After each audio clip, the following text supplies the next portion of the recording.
Bienvenidos al programa Unisofi. Como cada semana, nos hace favor estar por aquí con nosotros el arquitecto Fernando Vicchi sobre temas de arte que él conoce a profundidad. Nos va a platicar ahora, estamos hablando sobre Rembrandt, ¿verdad? Fernando, no sé, ¿cuáles van a ser tus comentarios con precisión?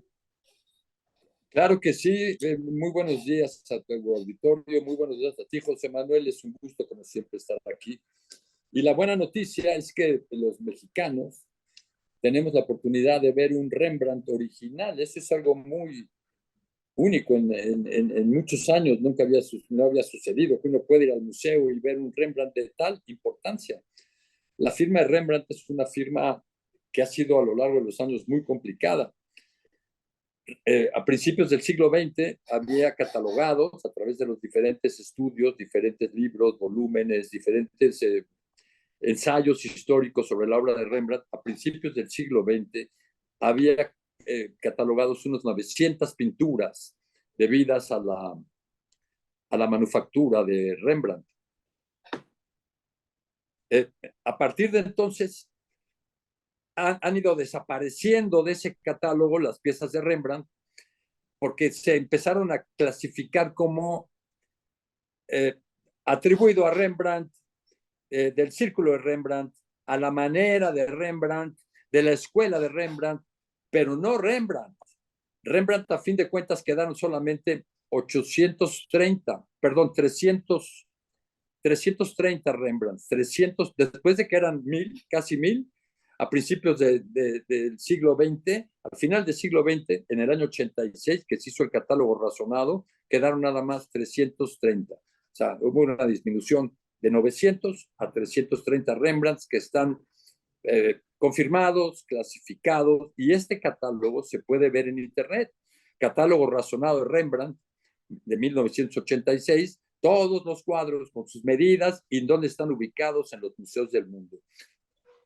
Prácticamente el 95% de este catálogo están ubicados en museos. Esa es otra de las cosas que hace tan interesante poder ir a ver este retrato al Museo de Guadalupe, Zacatecas. Es un retrato de su amante, digamos, de su... Esta persona de nombre Enriqueta Stoffels era su ama de llaves, por llamarla de alguna manera, y con ella tuvo una hija que se llamaba Cornelia. Fue castigada ella porque pues, Rembrandt estaba casado con Saskia, su mujer desde la primera juventud, desde que dejó la adolescencia. Él tenía 22 años cuando se casó con Saskia, y después a los 50 años tiene un amorío con esta mujer, Enriqueta Stoffels, que es la que está retratada, y podemos ir a ver al Museo de Guadalupe, Zacatecas. Además está retratada como Palas Atenea. Es un retrato de su amante, personificando a Palas Atenea, que así se llamaba en la mitología griega, y se llamaba Minerva en la mitología romana, y era la diosa de la sabiduría, la diosa de la protectora de la milicia, digamos, una diosa virgen, la diosa más importante, posiblemente o la más poderosa dentro del panteón de los grandes héroes y los grandes dioses romanos y griegos. Entonces, un cuadro que vale mucho la pena visitar, pero se ha puesto de moda Rembrandt porque en el año 2021, o sea, hace 2 años, salió a subasta en la Casa Christie's una pieza que el crítico que organizó el catálogo razonado en el año 86, se llamaba Kurt Bauch, desestimó, aunque es una pieza cuyo registro viene desde que se pintó prácticamente, desde 1770, pero en el 86, cuando este crítico y estudioso hizo el catálogo razonado del que les hablé, que pueden buscar en Internet, nada más ponen catálogo razonado y ahí aparecen las 330 piezas, digamos, desde el 86 que se hizo esta catalogación se quedó fuera. De entonces para acá se han agregado 10 Rembrandts más, de tal manera que hoy el catálogo de Rembrandt son 340 piezas. 10 de ellas no están ubicadas en el catálogo de 1986. Hay una pieza también maravillosa de Rembrandt, que es la única marina que pintó, y que se robaron hace 10 años del Museo Isabella Stewart, allá en Chicago. Es una pieza que fue robada y nadie sabe su paradero.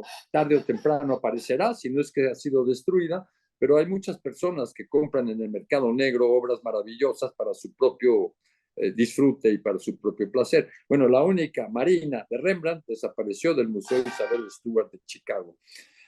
Les hablaba de esta pieza que se subastó hace 2 años, que estaba desestimada en el catálogo y que salió a subasta en $90,000. El comprador, después de una puja de 20 minutos, acabó pagando $908,000 por una pieza que había salido como de la escuela de Rembrandt.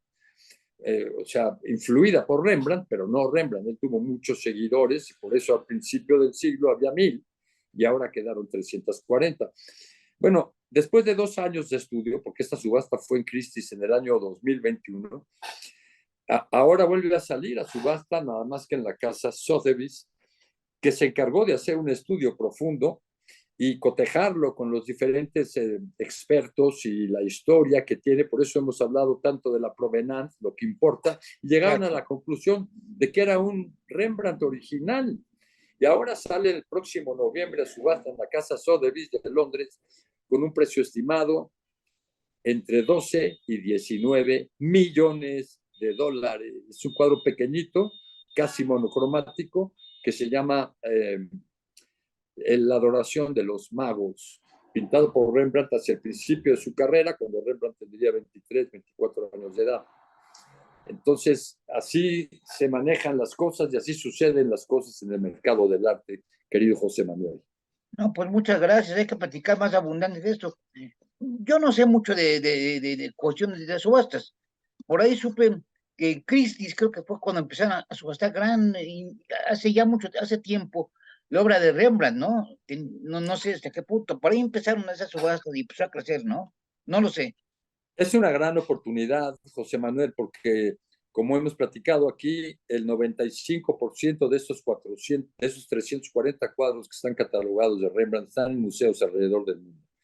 Entonces, cuando sale a subasta pública un cuadro que no pertenece a una institución o a una nación, pues se convierte casi en un documento mercantil. O sea, si yo pago 12 o 15 o 20 millones de dólares por un Rembrandt, el día de mañana cualquier banco me lo toma como artículo prendario para algún crédito, alguna cosa, pasa a formar parte de los activos de mi empresa o de mis activos personales inclusive, y como viene ya con toda el árbol genealógico desarrollado desde el origen, desde que lo pintó Rembrandt, con todas las dudas, porque así sucede siempre. Las generaciones van anulando algunas piezas de los catálogos razonados y van incluyendo algunas otras, y esto sucede con todas las firmas del mundo, las firmas destacadas, las firmas que tienen mercado secundario. Eh, Así sucede en el mercado del arte, querido José Manuel. Pues muchísimas gracias, Fernando. Es que sí, hay que observar todas esas cuestiones, sobre todo lo que hemos platicado en otras ocasiones, de la especulación, ¿no? Que muchos grandes artistas murieron en la pobreza y ahora sus obras valen millones de dólares. Bueno, es el caso de Rembrandt. Rembrandt Sí. murió, se tuvo que declarar en quiebra, tuvo que vender su casa. Él era un gran coleccionista, era una gente muy querida, muy apreciada por las altas sociedades, a quien retrató a sus mujeres y a sus eventos, inclusive sus ropajes. Y además es un momento cumbre en la historia del pensamiento humano porque surge Rembrandt nació en 1606, a principios del siglo XVII, a principios del siglo de las luces. Y no nada más eso, las innovaciones que incluyó el impasto, el origen de la técnica del impasto está en Rembrandt. Los claroscuros, que en España se llamó tenebrismo, y en Italia y en Holanda se conoce como el barroco. Es la cumbre, Rembrandt es la cumbre de la pintura flamenca. Surge, digamos, paralelamente con Velázquez en España, con algunos años de diferencia, y con el Caravaggio en Italia, ¿no? Estos grandes tenebristas, estos grandes maestros del claroscuro que influenciaron, bueno, Rembrandt, la influencia de Rembrandt es clarísima, por ejemplo, en Goya, y ni hablar de Picasso, que era un adorador de la figura de Rembrandt. Entonces, cuando encuentras una pieza, subasta pública, pues es barata a cualquier precio, querido José Manuel. Y podríamos decir que Rembrandt es el artista, el pintor más importante de los Países Bajos. ¿Podríamos catalogarlo así? Más importante de que del siglo de las luces. De la historia en los Países Bajos, de general, nada más en los Pues Países Bajos. es muy difícil de decir, ¿no? Pero yo creo que sí estaría en la lista de los 50 más fabulosos artistas de la humanidad, ¿no? O de los 20 inclusive, yo no sabría cómo catalogarlos. No me pero... refiero nada más a los Países Bajos. No, bueno, es la cumbre del flamenco. Sí. Ahí en los Países Bajos han surgido a lo largo de los siglos grandes figuras. La más reciente, por ejemplo, bueno, no la más reciente, no estoy actualizado en cuanto a las figuras actuales de la pintura holandesa, pero Mondrian, por ejemplo, las piezas de Mondrian, el holandés Mondrian, que son muy sintéticas, o sea, las más conocidas, las más caras, son verdaderamente cuadrículas con unas manchas de colores, o sea, son muy sintéticas, pero se venden en el orden de los $100 millones de Mondrian. O si hablamos de Willem de Kooning, que ha roto los $100 millones con mucha frecuencia, este pintor abstracto de la Escuela de Nueva York, también es holandés. Hablamos de Vincent, bueno, pues Vincent, no se diga, ¿no? Haremos alguna conversación específicamente sobre Vincent. Sería muy interesante. Pues Fernando, muchísimas gracias. Y pues nos vemos la próxima semana, ¿no? Será un placer, José Manuel. Gracias a ti. Gracias a tu auditorio. Saludos a todos. Suscríbanse al canal si así lo tienen a bien. Y nos vemos la próxima. Hasta luego. Gracias.